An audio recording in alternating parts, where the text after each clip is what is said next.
what it is that you talked with her. You were on the plane with her for a little while. Yes, we were talking about hope rising and the science of hope.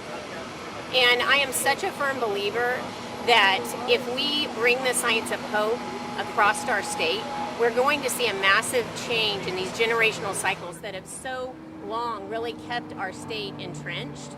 And we all know that we have really become accustomed to the statistics, and we shouldn't settle to be a statistic anymore. We don't want Oklahomans to just survive, we want them to thrive. And I believe the science of hope is going to be the difference maker in the next generations of Oklahomans. Did she seem receptive to your message? She was very excited and very receptive. Is this the first time you've met Dr. Biden? It is. I was very excited that she was coming to Oklahoma. It's such an honor anytime a visiting First Lady or President graces your state with their presence. So it's such an honor, and we're very lucky to have her here. And so I was just super excited that, and the fact that she made time to visit with me was really nice. I was going to say that was 20 minutes. Yes, was she really interested? Yes, she was, and her staff was very helpful, and they were very interested. And I'm sure she has a very busy schedule, so I really appreciated that. You've got to meet with both two First Ladies, Mrs. Trump and then now Mrs. Dr. Jill Biden. Yes. How's that for you as the First Lady of Oklahoma? Let me just tell you, at no point in my life I thought a little girl that grew up here in Tulsa would ever have that opportunity. So it's actually very moving. I was thinking when I was driving here, I can't imagine that I would have ever met two sitting presidents, two First Ladies. It's an honor. But I'm such a firm believer that Oklahoma is going to be better than it is today. It's going to be better tomorrow. And I'm excited that she chose to come and visit our state. And it's such an honor. So I just can't thank her enough for her time. And I think the hope rising is going to make a difference in our state. Does it feel surreal? Do you have to take a breath for a minute? It does. I was actually very nervous, so it did. I'm sure I talked 1,000 miles a minute because I didn't know how much time she had, so it was very surreal. Are there any federal resources or anything from the federal level that you're asking? No, I wasn't, but the federal government has done a good job with COVID, and then we've done a good job in Oklahoma pulling those dollars where we need them to be. And I know DHS is doing a good job of trying to get those back out to Oklahomans, the neediest of Oklahomans, so we're excited about that. But the important thing is that we are partnering with local communities, state government, nonprofits to bring hope across Oklahoma because we want to change the statistics. We shouldn't settle for being the worst or the top or the bottom of things we shouldn't be. Oklahoma is positioned to really take off, but we have to link arms with state government, local resources to make a difference in our lives and our communities. Did you keep the politics between the husbands and you all just focus on your program? Absolutely. I think I'm good. Can you just wrap up with how important is this meeting and just setting the tone, having her here?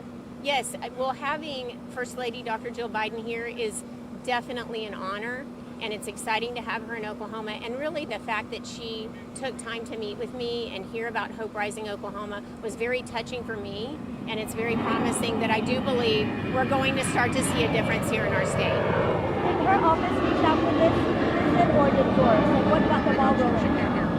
I'm sorry? What got the ball rolling on this visit? Was it... I'm not sure if it started with us or with them, but usually when a dignitary is coming in, there's conversations between offices, and I really was excited when she said yes to spend a few minutes with me because her schedule is packed, and she was very, very it was easy, and it was very easy to work with them, and we appreciated it.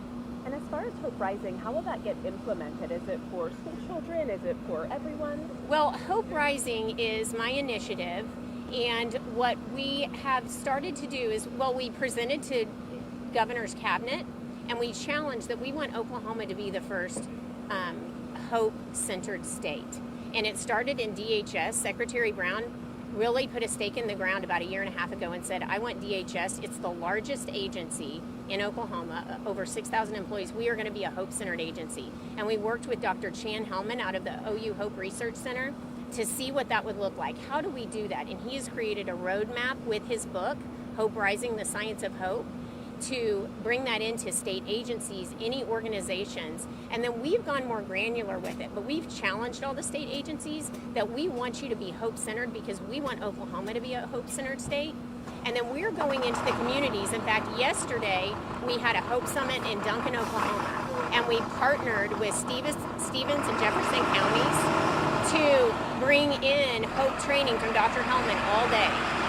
And we brought in nonprofits, we brought in the educators, the social workers, the hospital there, business leaders, state government, and local government to train them about the science of hope. Because I believe if we can all have a common language in the science of hope, and we can start at the smallest levels in education, like you said, but also it's great in our businesses to have happy, healthy, successful employees. We all want well-being, and if well-being is the outcome, hope, the science of hope is the pathway to get there. So I'm very excited about that, and excited about looking back in a couple of years and recognizing the impact this has made on the communities of Oklahoma.